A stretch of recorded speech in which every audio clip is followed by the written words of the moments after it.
Bienvenidos. Bueno, mi nombre es Javier Wolkoff, soy el instructor de este curso. Les cuento un poco de qué se trata este curso. Personalmente, hace aproximadamente 17, 18 años que estudio Kabbalah y que he dictado cursos en muchos lugares del mundo.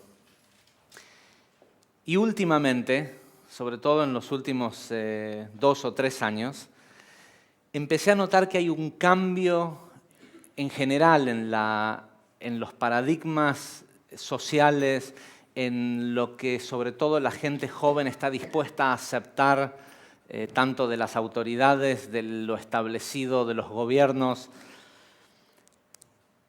Y a pesar del grandioso trabajo que el último cabalista moderno que existió, Rav Ashlag, hizo hace aproximadamente 50, 60 años en bajar este conocimiento a un nivel práctico y fácil de entender, a pesar de eso, empecé a notar que el formato de cómo enseñábamos las clases o los cursos de introducción cada vez eran menos prácticos, cada vez eran más intelectuales y por consiguiente tenían menos aplicación a la vida diaria. Y esto es un problema porque la Kabbalah que explicó Rav Ashlag hace 50 años fue escrita hace 4.000 años, por lo menos las primeras formas escritas de la Kabbalah existen hace más de 4.000 años. Y siempre fueron cotidianas, con lo cual no podría haber dejado de ser cotidiano, sino que había que darle una vuelta de rosca a cómo se lo iba a presentar. Así también surgió ya hace un tiempo con un grupo de alumnos esta organización, esta propuesta que estamos llevando a cabo aquí desde Buenos Aires para el resto del mundo, que se llama Kabbalah Aplicada. Y el principal propósito que tiene es tomar esos conceptos, esos conocimientos milenarios y lograr que se apliquen en la vida del individuo. Este nuevo curso, muchos de ustedes son alumnos que han estado tomando Kabbalah hace mucho tiempo, a quienes les voy a pedir, si es que es posible, que traten de olvidarse todo lo que saben hasta hoy y que vean esto con nuevos ojos, con una mente fresca y abierta, porque seguramente en muchos aspectos va a sonar distinto a lo que estudiaron en sus cursos de introducción a la Kabbalah, porque estamos yendo de atrás para adelante. El propósito de este curso es, en la primer clase, en los inicios, en el entrar en contacto con el conocimiento de la Kabbalah, lograr la meta final que tiene la Kabbalah. ¿Sí? Vamos a empezar literalmente de atrás para adelante. En el segundo curso que vamos a tener después de este set de 4 clases, vamos a ir de una forma más profunda a ver estos conceptos que vamos a escuchar en estas próximas 4 clases, de dónde vienen. Por ahora les voy a pedir solo que me crean que proviene del Zohar, que es lo mismo que venimos estudiando hace 4.000 años, pero al mismo tiempo les voy a pedir que no crean nada de lo que van a escuchar en la clase. Y esto es fundamental, esto no es algo nuevo, esto es una premisa básica para el estudio de la Kabbalah, que los kabalistas han hablado de esto a través de todos los tiempos. La Kabbalah no es una religión y no es una fe, por lo cual no requiere creer. De hecho, una de las peores cosas que podés hacerle a esta oportunidad de entrar en contacto con este conocimiento es creer. Todos sabemos el problema que hay en creer. Creer simplemente quiere decir no sé. Si hoy en día, hace 15 años atrás, dabas una clase y decías no creas y se paraba gente y se iba. ¿Qué quiere decir no creer? Hay que entender que el creer nos conecta inmediatamente con las dudas. Cuando yo digo yo creo en algo, estoy diciendo no estoy seguro. ¿sí? Creo que esto va a pasar, que tal equipo de fútbol va a salir campeón. ¿Sí? ¿Estoy seguro? No. Y lo que queremos sacar de esta experiencia, de estas 4 clases, es conocimiento, es saber, no creer. El único problema es que eso requiere que ustedes prueben lo que van a escuchar en esta clase. Y tal vez descubran que esto no es para ustedes. Y eso también está bien. ¿Sí? Tenemos la gran ventaja que en nuestra institución nadie vive de los alumnos que llegan a una clase, con lo cual es genial que vengan, pero si no vienen no afectan a nadie. Entonces, y tratamos de mantenerlo de esa manera para que cada alumno sea un compañero nuestro de estudio y no un cliente. ¿Sí? Entonces, ¿qué pretendemos recibir de esta clase? Primero que nada, aplicar los conceptos. Queremos aplicar las herramientas. Hagan de cuenta que llegaron a un taller en donde les van a dar, ustedes hicieron una lista, hicieron la tarea, ¿verdad? ¿Sí? ¿Todos? ¿Alguien no sabe de qué estoy hablando? No, sí, hay, pero no levantan la mano porque les da vergüenza. Entonces, trajeron determinadas cosas que quieren cambiar en sus vidas. Y lo que nosotros queremos hacer es encontrar cómo estas herramientas universales aplican a cada aspecto de la vida. Seguramente habrán visto que en la lista que hicieron hay cosas que son muy distintas unas de otras. Tenemos seguramente gente que tiene serios problemas y otros muy triviales dentro de la misma lista. Tal vez otros que tienen cosas muy serias en toda la lista y otros que tienen cosas muy triviales en general. Pero en cualquier fuera el estado en el que llegaron a esta clase, están buscando cambios. ¿Me equivoco al decir eso? El nombre del curso es Ser y Vivir Libres. Y dijimos hace un par de minutos que lo que queremos hacer es empezar de atrás para adelante. Empezar con lo máximo que se puede obtener al estudiar la Kabbalah, obtenerlo desde el primer día, o por lo menos enfocar que nuestro camino dentro del estudio de entrar en contacto con el conocimiento de la Kabbalah tiene por lo menos un propósito, que es lograr ser libres. Tal vez muchos de ustedes, debido a esta lista de problemas o situaciones que quisieran cambiar en sus vidas, no se ponen a pensar, quiero ser libre. ¿Sí? Honestamente, levante la mano, ¿quién, no sé, por lo menos una vez por mes se pone a pensar, quisiera ser libre? ¿Okay? 20%. La razón por la cual solo un 20% levantó la mano es porque todavía no entendemos que todos esos problemas que están en la lista que ustedes escribieron y esas situaciones que queremos cambiar son expresiones de falta de libertad. ¿Cómo es esto? El Zohar, que aquí tenemos un tomo de los 24 libros que conforman un Zohar, que es el principal cuerpo de sabiduría, o por lo menos la primera forma escrita de la interpretación del Antiguo Testamento según la Kabbalah. ¿Saben? La Kabbalah es el 4º nivel de entendimiento del Antiguo Testamento y también es considerado el más elevado.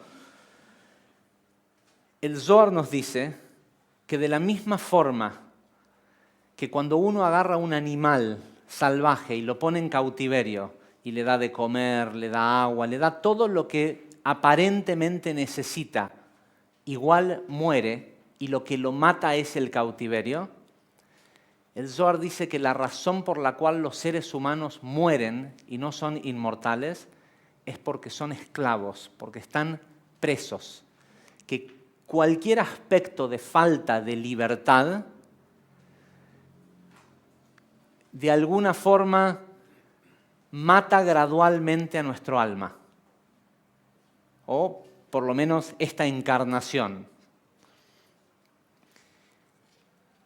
Para ser más correctos, mata la expresión de nuestro alma en este cuerpo. Y una vez que el alma no puede expresarse más en esta encarnación, en este cuerpo, se va y busca una nueva oportunidad. En el tiempo, mucha gente ha hablado de la libertad. Y realmente, casi se puede decir que la libertad es una opinión. ¿Quién cree que es libre? Sean honestos. O sea, según lo que conocemos como libertad, estar presos, ser esclavos, somos gente libre, ¿no? O sea, decidimos a qué hora nos levantamos, a dónde vamos, cuándo, o hasta una cierta medida. Pareciera que somos libres. Opiniones, según ustedes, ¿qué es realmente ser libres? Alguien que se anime. ¿Perdón? Manejar tu propio tiempo. Otra.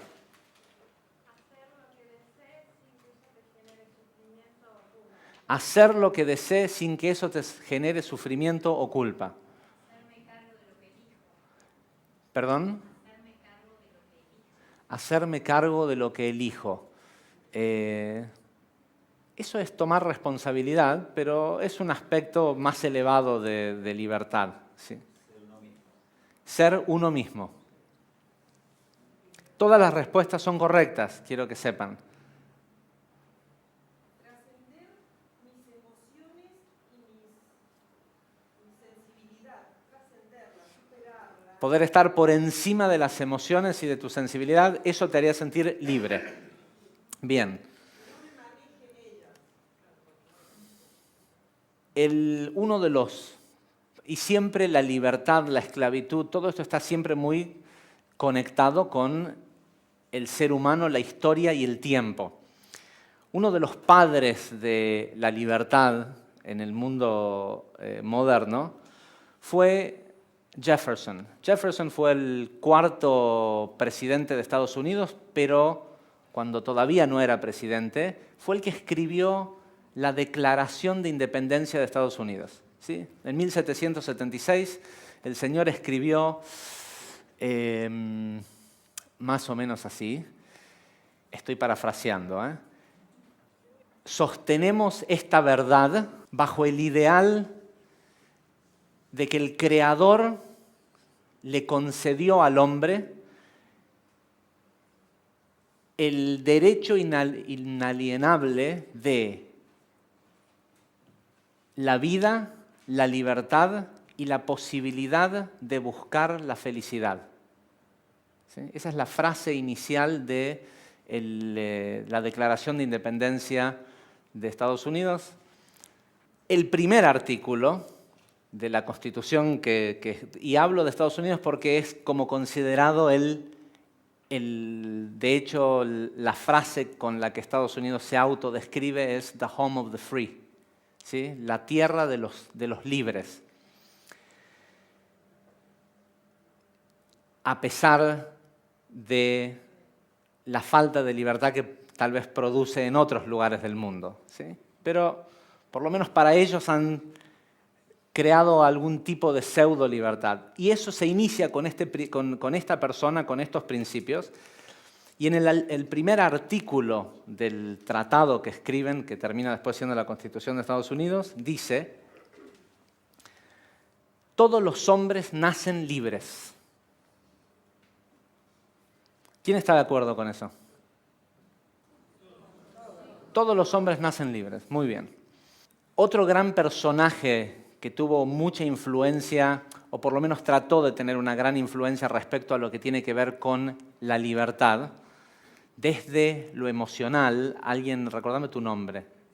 Esther, desde allá atrás me decía, lograr trascender mis emociones y mi sensibilidad, eso me haría libre. Carl Jung fue un psiquiatra suizo que allá a principios de siglo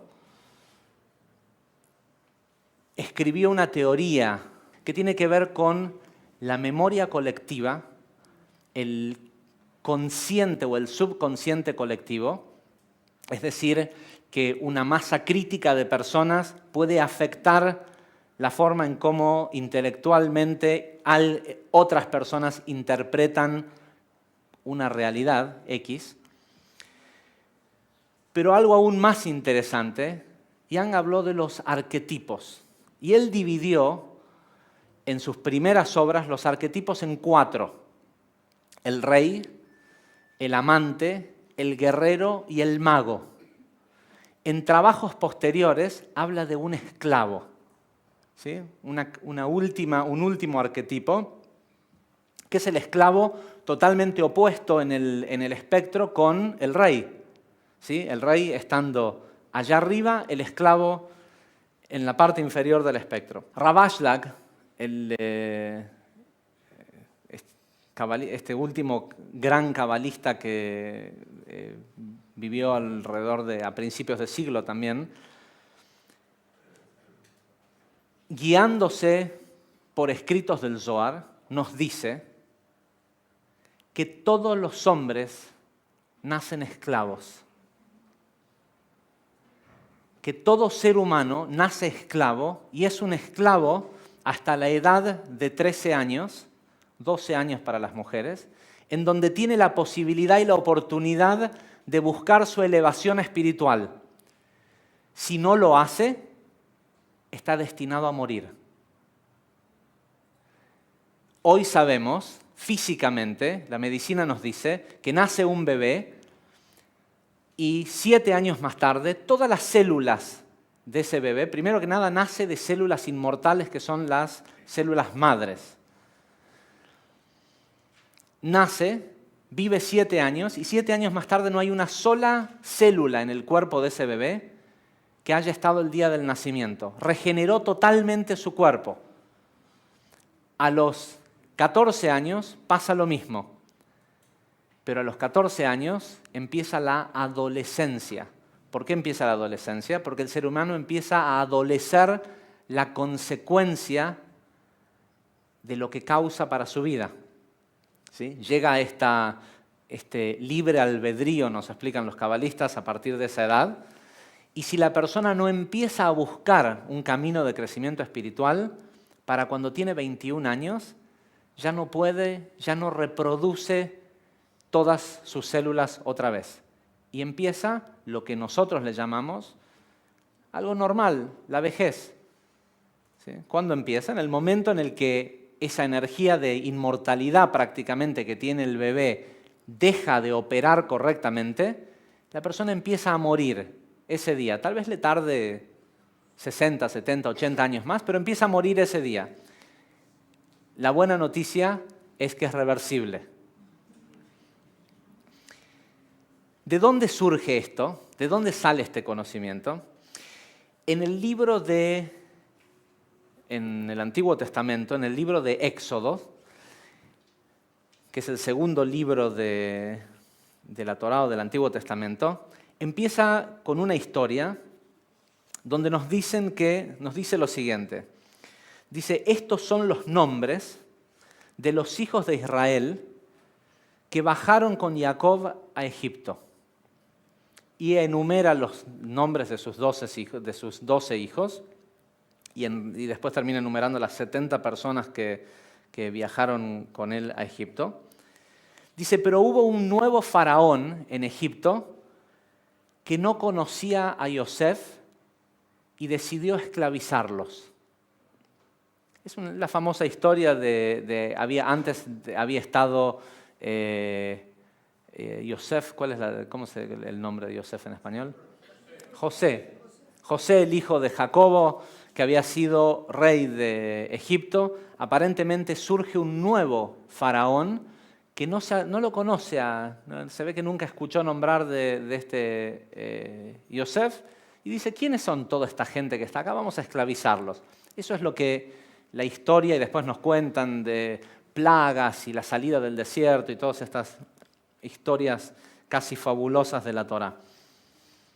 El Zohar nos dice, no pienses por un segundo que de lo que habla esta sección de la Torá es de un pueblo yendo a convertirse en esclavos en una tierra lejana.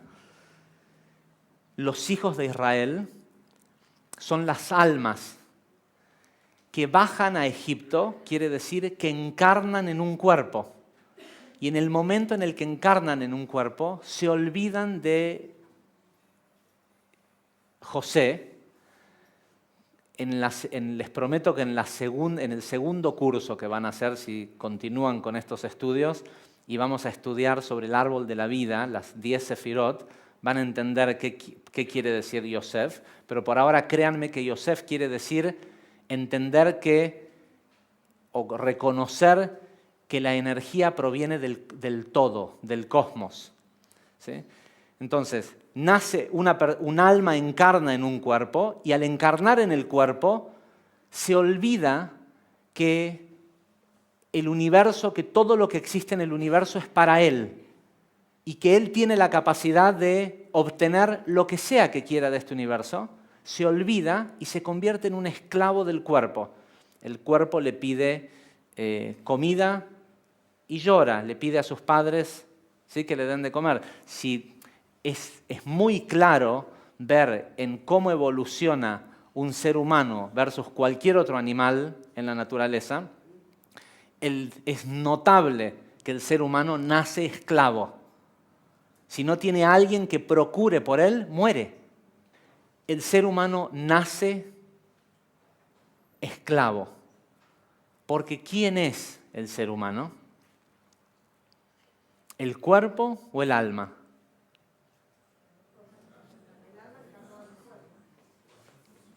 Digamos que se pudiera decir que un ser humano completo es un alma encarnado en un cuerpo. ¿Cuánto dura este cuerpo? En el mejor de los casos, 100 años, 120 años. ¿Sí? ¿Cuánto dura la materia versus la energía interna de la materia? La materia es finita, se degrada, cambia de forma, le pasan muchas cosas. Sin embargo, la energía interna de la materia es eterna, ¿sí? Es inmortal. Nosotros siempre, y seguramente vamos a entrar en más detalle esto en las próximas 3 clases,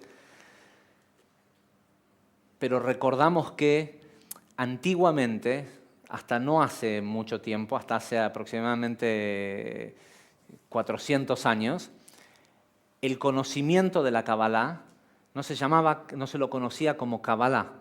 No fue hasta que el Ramjal, un gran cabalista italiano, empezó a utilizar esta palabra recibir, que quiere decir Kabbalah, que se popularizó este nombre, pero el nombre que siempre tuvo este conocimiento a través de los milenios ha sido Jochmat Nistar, que quiere decir sabiduría oculta. Pero no es el ocultismo, es la sabiduría de lo oculto, de lo que no se ve. ¿Sí? Yo sé cómo se puede hacer este mueble con madera, pero ¿sé cómo modificar la energía interna de la madera?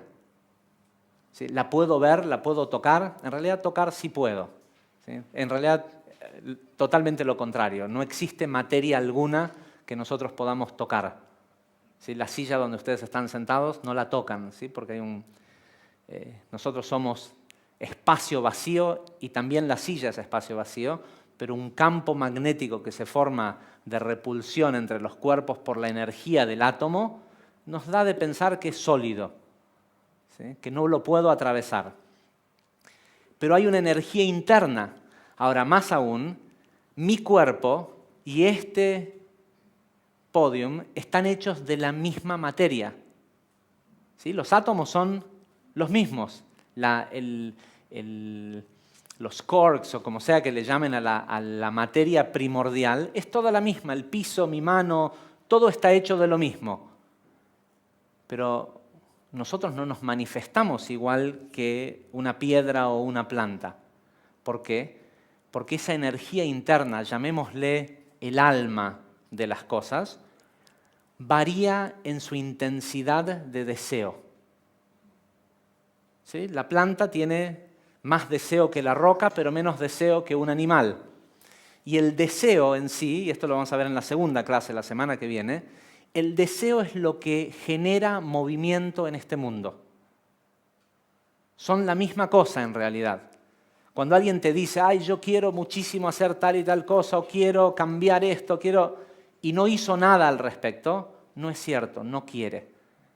Porque el deseo implica inmediatamente la manifestación de movimiento. Cuando tenés hambre, te levantás y te vas a procurar comida. Tenés ganas de ir al baño, haces lo mismo. Querés dormir, te vas y te acostás. Para las necesidades del cuerpo, el cuerpo pide y ahí vamos. ¿Por qué?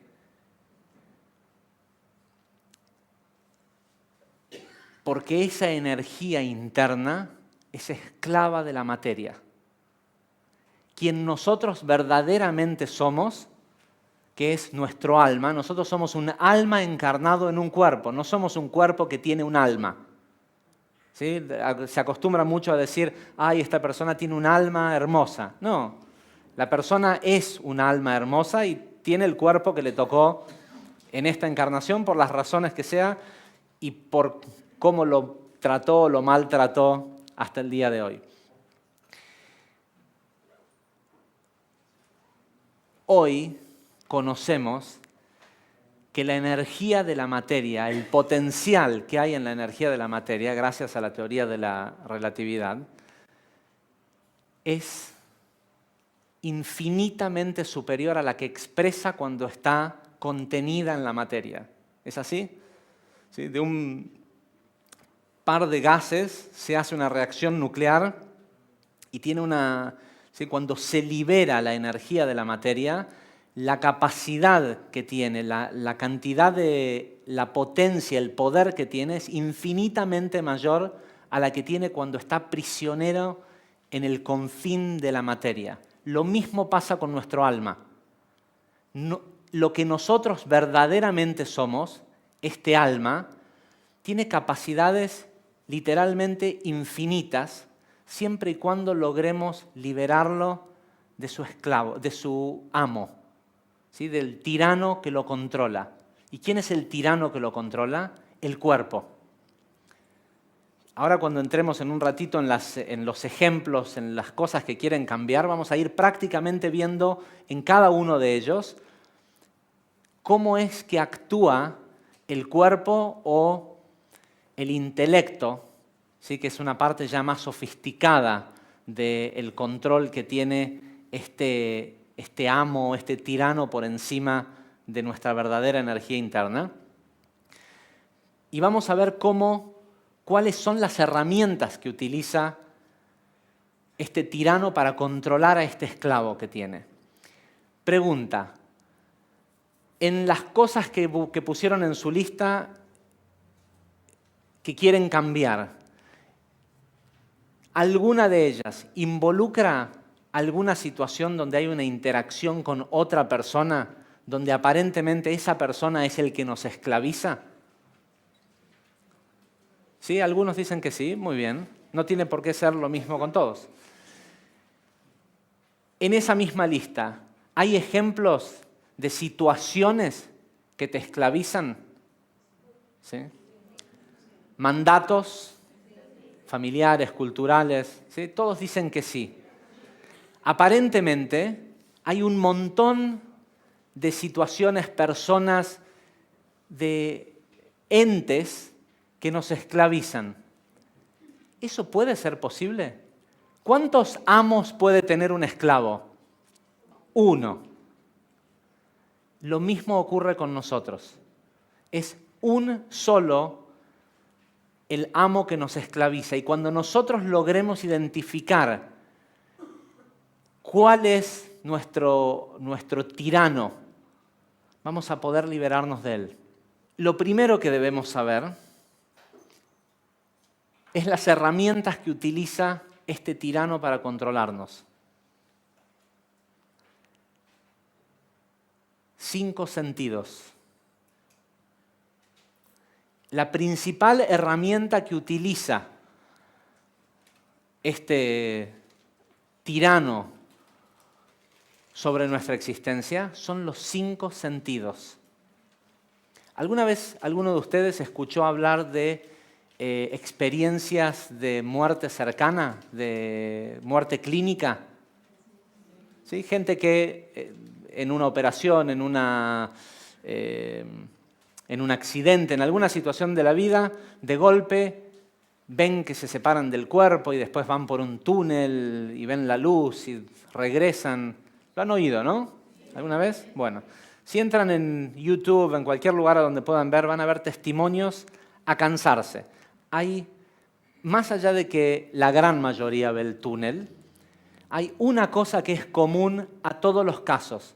Cuando la persona describe la situación, dice, y de golpe empecé a ver mi cuerpo en el piso, en la camilla, en lo que sea, y veía a los médicos y los médicos decían tal cosa y yo escuchaba y pensaba, ¿qué va a pasar ahora? ¿Veías con qué ojos? Y escuchabas a los médicos con qué oídos. Si el cuerpo estaba muerto, con muerte cerebral en la camilla. Y pensabas, ¿cómo no hace falta el cerebro para pensar? No. Sepan, y esto lo vamos a ver la clase que viene, sepan que el ser humano no utiliza el cerebro para pensar, lo utiliza para recibir pensamientos. Pero el proceso consciente de elegir qué pensar no ocurre en el cerebro. Esa es una potestad del alma. Por eso cuando nosotros nos expresamos sobre nosotros mismos, ¿algunas veces vieron a alguna persona referirse a sí mismo y decir yo y tocarse la cabeza? La gente cuando se refiere a sí mismo, ¿qué hace? Se toca el pecho. ¿Qué hay en el pecho? ¿Quiénes somos? ¿El corazón? No, hay un lugar, ¿sí? Después vamos a entrar con más detalles a hablar de esto, pero nosotros no somos esta intelectualidad que crea nuestro cerebro. De hecho, esa intelectualidad que crea el cerebro, que es quien principalmente nos esclaviza, se basa en los 5 sentidos. Toma conclusiones de 5 sentidos que están hechos para mantenernos esclavos. ¿Todo lo que huele bien es bueno? ¿Todo lo que se ve lindo es bueno? ¿Todo lo que se oye bien es cierto? ¿Sí? Sin embargo, ¿cuánto de nuestras vidas nos guiamos respecto a lo que los 5 sentidos nos dicen? Sobre todo la vista. ¿Cuál es el principal deseo del cuerpo? Satisfacción. ¿Cuándo? Ahora, inmediata. ¿Sí? Lo que sea que hace sentir bien al cuerpo ahora. Eso es lo que el cuerpo pide. ¿Se preguntaron alguna vez cómo puede ser? Está bien, estoy hecho de la misma materia prima que este mueble. Pero es evidentemente mucho menos inteligente que yo. No sé si mucho menos, pero por lo menos un poco menos inteligente que yo. Lo mismo es, ¿podría este mueble dominarme a mí? Sería rarísimo, ¿no? Ok. ¿Puede un cigarrillo dominarte a vos? ¿Puede una torta de chocolate dominarte? ¿Puede una acción física que sabés que no es bueno para vos igual llevarte a hacerla? ¿Qué es? ¿La torta es más fuerte que vos y te hace comerla? ¿El cigarrillo es más fuerte que vos? No. Es el cuerpo que es más fuerte que vos, que no sos el cuerpo. Empezar a entender que nosotros no somos realmente esto, y no solo eso. Les tiro una cosa así para que... Existimos en muchas dimensiones. Nuestro cuerpo solo existe aquí, pero nuestro alma existe y tiene acceso a muchas dimensiones de conocimiento, de capacidades. Ustedes hicieron una lista que se portaron bien e hicieron las cosas como se les pidió, pero las escribieron en el orden como se les ocurrió y no las reacomodaron. Bien. Cuando estudiemos sobre el árbol de la vida van a ver por qué su mente racional decidió elegir ese orden para estas 10 situaciones o cosas que quieren cambiar. De momento les voy a decir que en este curso vamos a trabajar únicamente con, márquenla en la hoja, la número 1,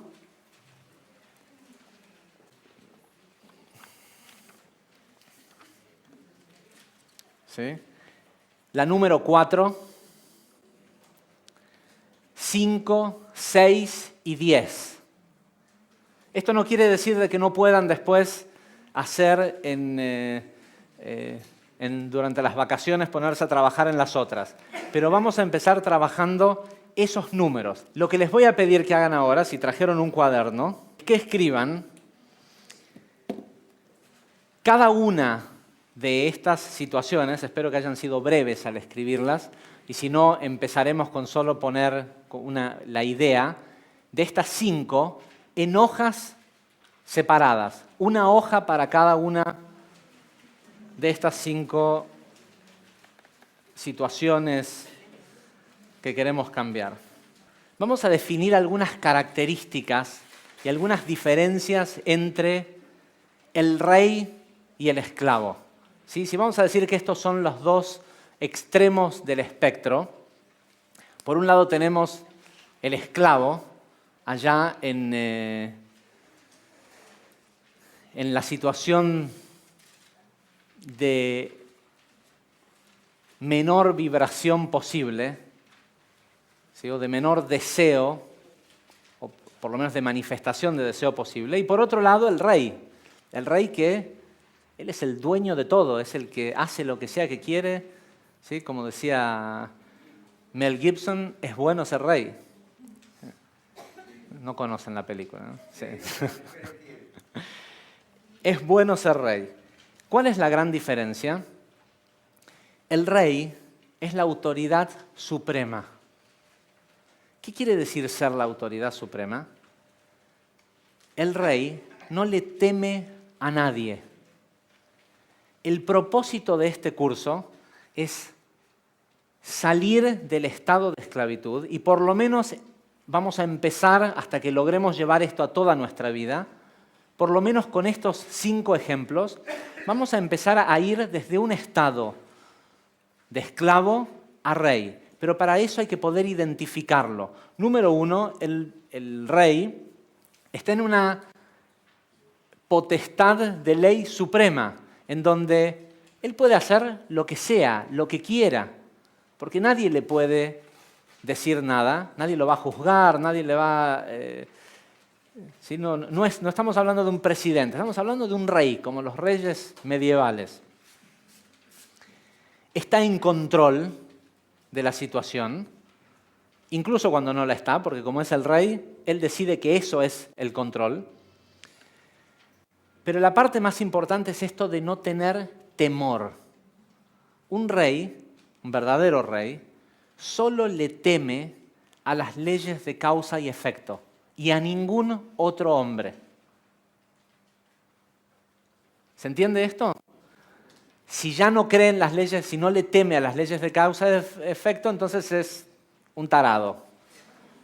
Pero si es un rey como aquellos reyes de la historia, lo que los hacía tan especial era justamente esto, esta capacidad de no tenerle temor a nada más que a la muerte, que nunca estaba en su mente vinculada a otra cosa que leyes perfectas de causa y efecto. Cuando eso se perdió, en realidad se perdieron los verdaderos líderes del mundo.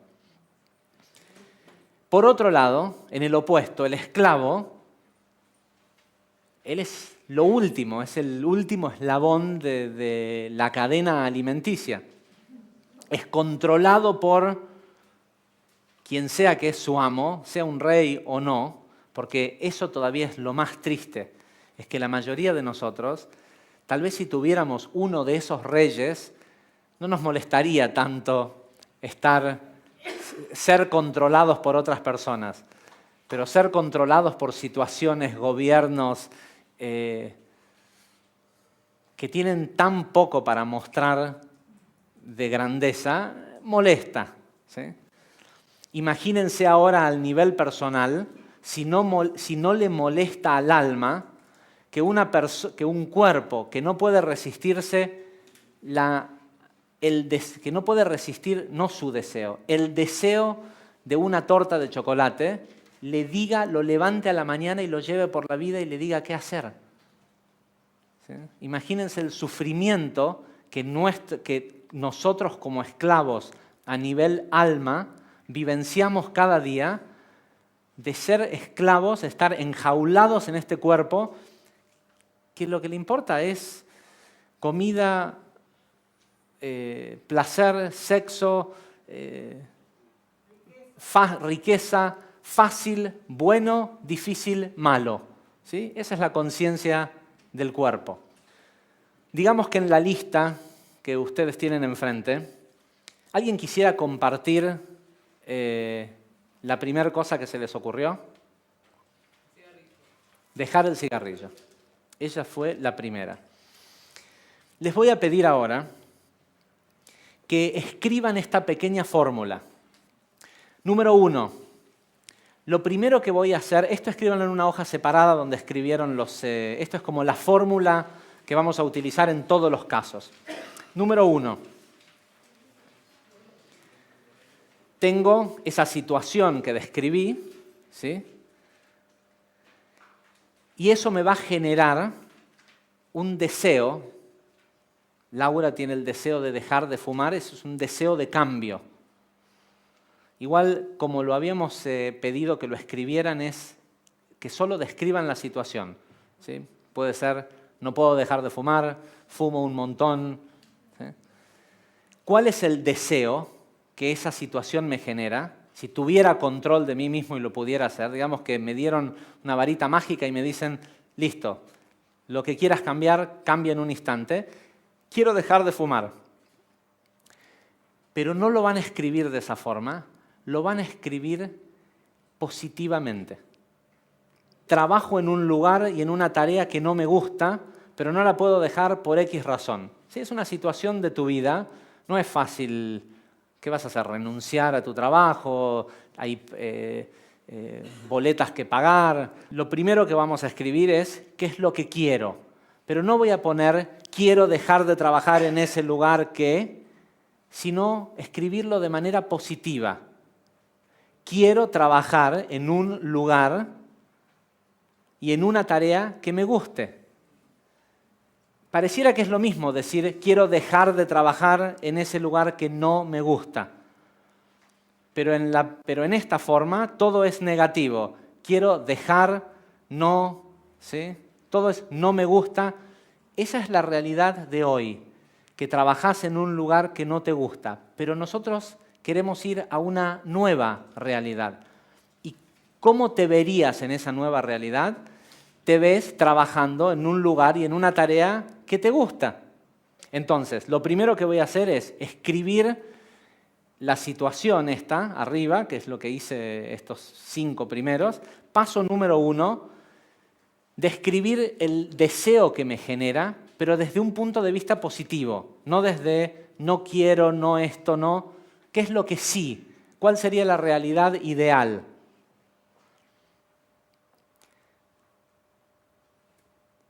Número 2,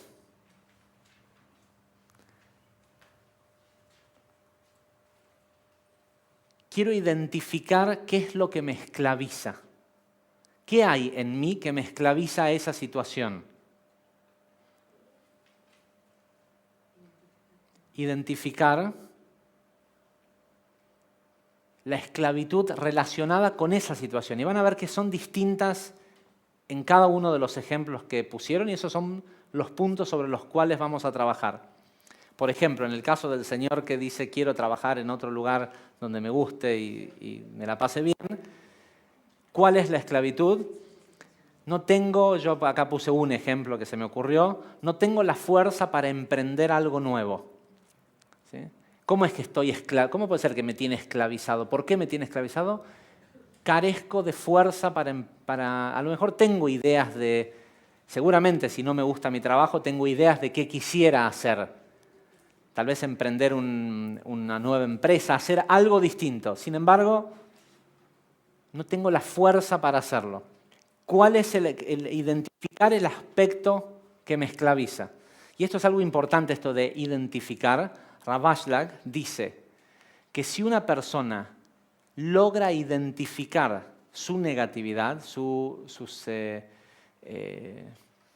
lados no tan positivos, identificarlo es el 99% de la cura. Después vamos a explicar qué quiere decir realmente identificar. Pero de momento vamos a esto. Punto 2, identificar. Punto 3, y acá traten de ser honestos con ustedes mismos. ¿Cuál es el beneficio que creo que recibo al permanecer en esa situación de esclavitud? Nadie está en un lugar que no le conviene y hay algo en esa situación de esclavitud que, aunque sea difícil asumir que uno pueda pensar de esa forma, sean honestos, hay algo que decís, bueno, por esto es que estoy cambiando, no empezar ese, qué sé yo puse aquí como ejemplo, en el número 3, no tener que procurarme mi sustento. ¿Sí? La persona tiene, en la situación en donde está hoy, el beneficio que tiene es que tiene un sueldo mensual, a lo mejor un muy buen sueldo a lo mejor. ¿Sí? Esos salvavidas de plomo, ¿conocen la expresión? Sobre todo le pasa mucho esto a la gente a veces que trabaja en el Estado. Pero hace 25 años que trabajo acá, tengo antigüedad, me pagan muy bien, pero odio mi trabajo. ¿Y cuántas horas pasás? Bueno, si trabajan en el Estado seguramente 6 o no son, pero otras personas pasan 8, 10, 12 horas. ¿Y vale la pena? ¿Realmente vale la pena? Después vamos a descubrir que si tenemos la capacidad de recibir ese nivel de sustento, lo podemos recibir de cualquier lado. Porque la fuente de ese sustento no es el Estado. ¿Sí? No es tu jefe. Vamos a empezar a dilucidar cosas de a poco, pero vamos por partes.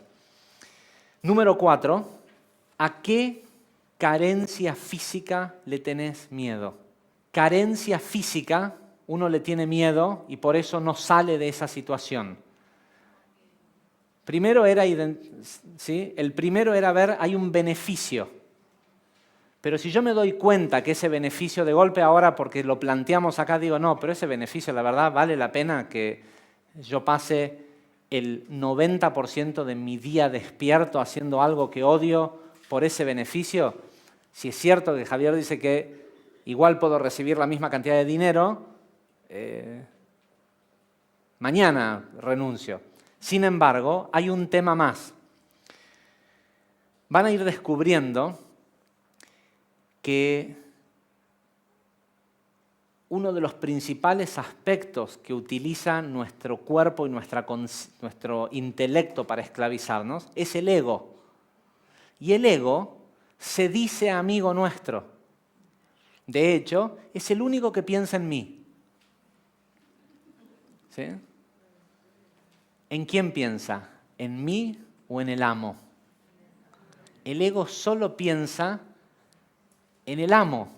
En el alma de la persona no piensa. El ego es el que me cuida de no dar y poder siempre recibir, de estar siempre procurándome la satisfacción inmediata que el cuerpo pide. Por consiguiente, hay una carencia física a la cual le tengo miedo. Esto puede ser, en el caso de este señor que quiere trabajar en un lugar distinto, uno de los ejemplos que se me ocurrió es le tengo miedo a emprender algo y fracasar. Mi ego me dice, no. ¿Cómo vas a dejar el trabajo y vas a empezar algo nuevo? En ese lugar sos prestigioso. Hace 25 años que trabajas ahí, te conocen y vas a hacer algo nuevo. ¿Y si fallás? ¿Y si te sale mal? También vamos a aprender en estas 4 semanas cómo se hace para que las cosas nuevas no salgan mal. Número 5. Y ahora vamos a lo práctico. ¿Hay algo que tengo que dejar de hacer o empezar a hacer para que esto cambie? Sea dejar de fumar. ¿Sí? Solo la primera, el número 1, ese es el que ponemos como nuestra visión positiva de cómo sería vivir sin ese caos.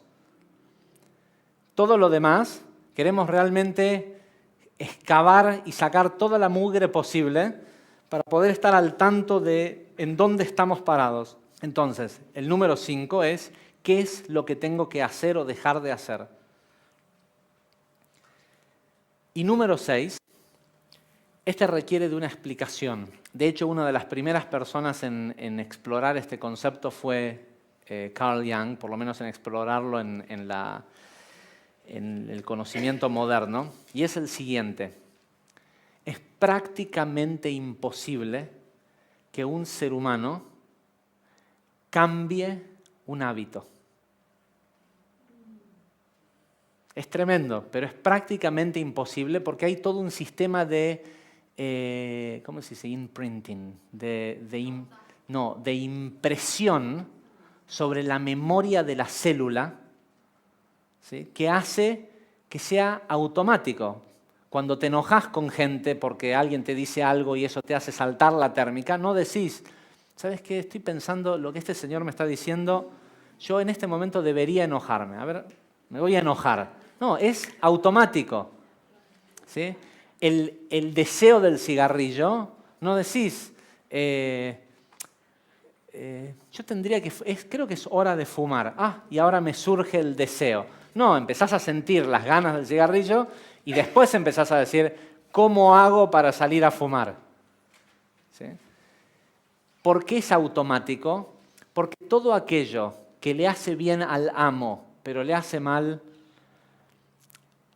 al esclavo, es fácil. Y lo que tenemos que empezar a hacer puede ser difícil o es difícil para la mayoría de la gente hasta que sepan la fórmula. La clave está en no tratar de dejar de hacer eso. La clave está en desear hacer algo mejor. Dijimos al principio que el movimiento en este mundo se genera únicamente por el deseo. No hay deseo, no hay movimiento. Desear dejar de fumar es prácticamente imposible, porque todo tu cuerpo, que es el principal controlador del deseo, te dice, dame nicotina. ¿Sí? Dejar de comer, dejar de ese trabajo, todo lo que le da comodidad al cuerpo, el cuerpo te dice, estás loco, ¿cómo lo vas a dejar? ¿Qué vas a hacer la próxima vez que estés ansioso si no tenés un cigarrillo?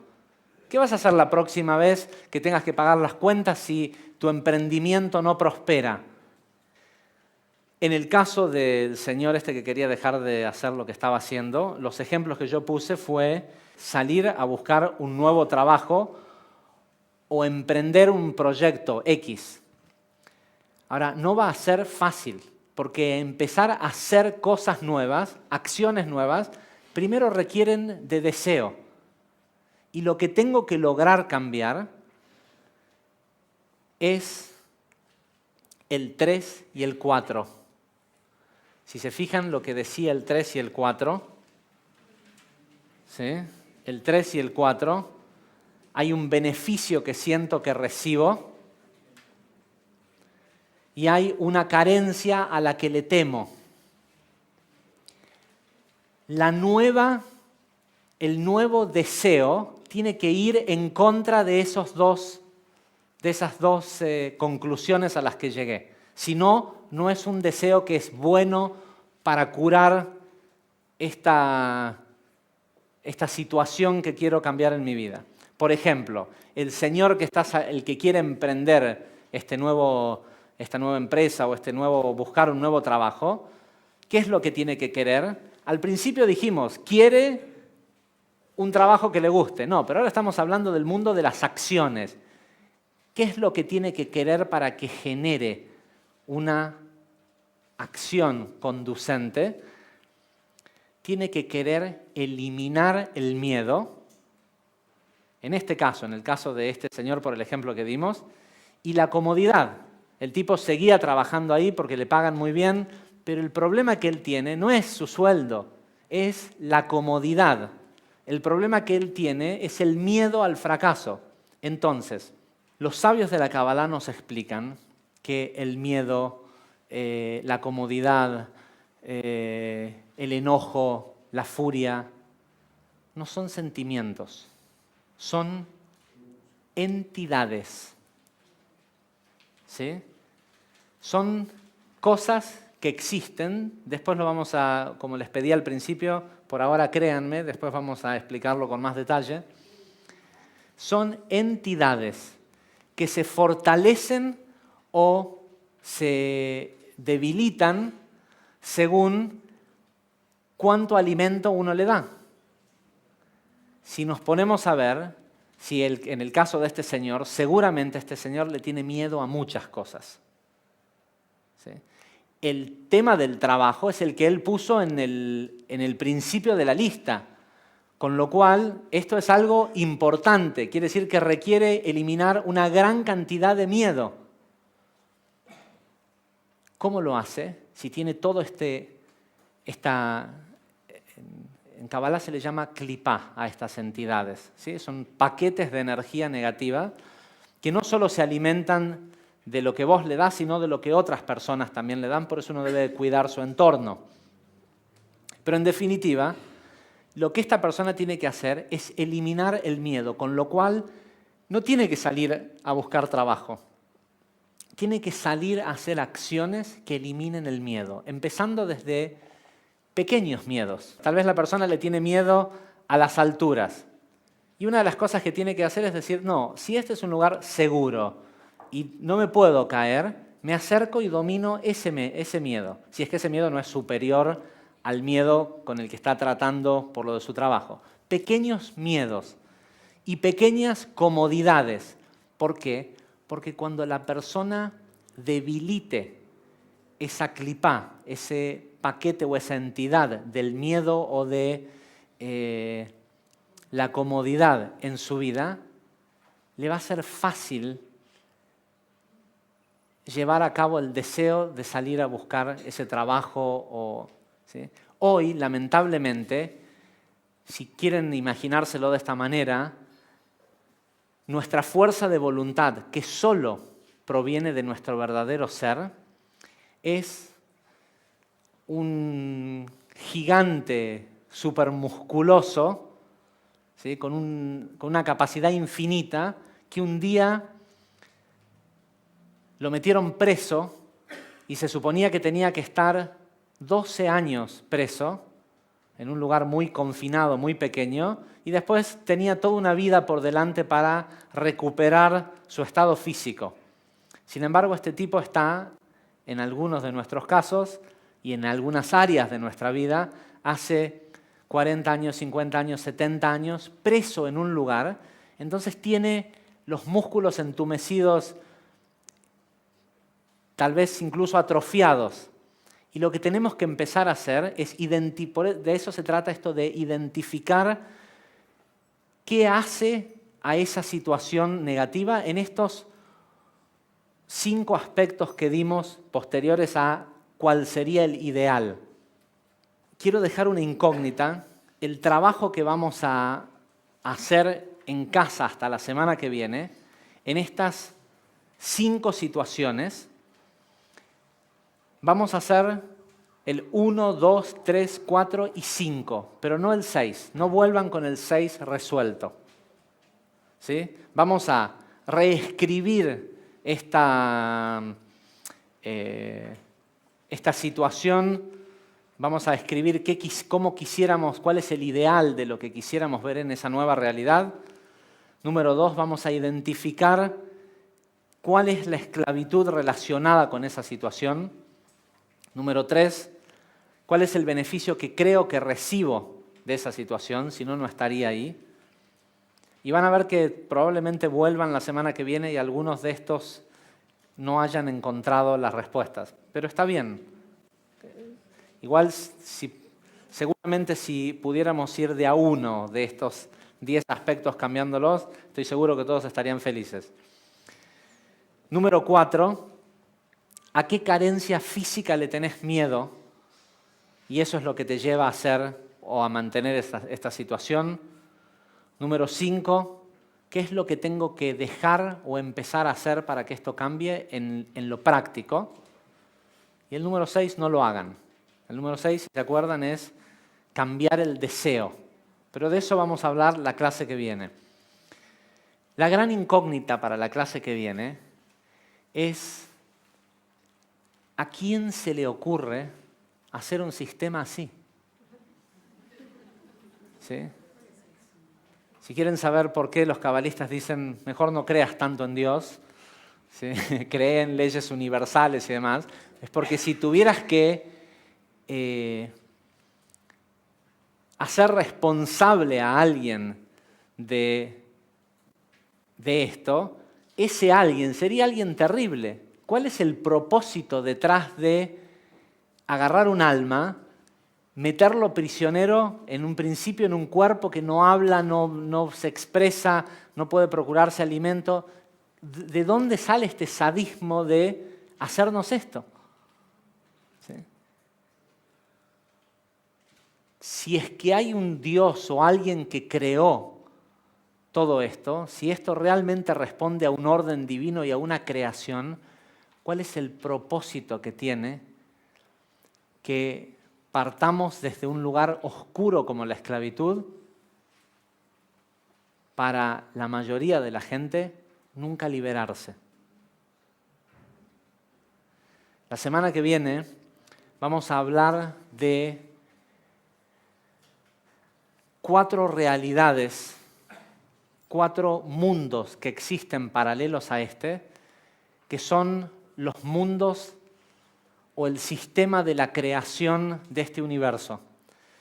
Y vamos a ver cómo crear algo nuevo en nuestra vida, esa nueva situación, requiere de recrear el plan original. Porque tal vez la idea original de la creación no era esto, no era todos nosotros esclavizados por un poco de materia. ¿Sí? Pero para salir de eso tenemos que empezar a cumplir un pacto divino que hicimos antes de venir a este mundo, que es terminar de crear el mundo. De acuerdo a la Kabbalah, la razón por la cual en el séptimo día de la creación que aparece en la Torá, en lugar de ser Dios quien dice hágase la luz, hágase los planetas, que surja vegetación del suelo, hay una pregunta en donde el Creador dice, ¿creamos un hombre? Está hablando con alguien, ¿sí? El Creador habla con alguien y le dice a este alguien que está ahí, che, ¿fabricamos un hombre? Y hay muchos comentarios, ¿sí? La respuesta de esta persona con quien hablaba fue no. ¿Sí? Pero eventualmente se decidió que igual se iba a hacer de esta forma. Ese alguien con quien hablaba el Creador somos nosotros, pero no este cuerpo. La idea fue, creamos esta situación en donde tengas que descender a ser prisionero de la materia. ¿Sí? Decidamos juntos. Hubo un momento en el tiempo en donde nosotros decidimos ser parte de la creación de la humanidad. Tan es así que hace muchos miles de años... ¿Cuándo fue la última vez que vieron a Dios crear un hombre? ¿Sí? Y nos vivimos quejando de la humanidad y esta creación que hizo Dios. tengo noticias. Los últimos 5.000 años de hombres que se han creado en este mundo los creamos y los educamos nosotros. Así que si tenemos alguna queja respecto a cómo es la sociedad y la humanidad, parece que hay que mirar para adentro.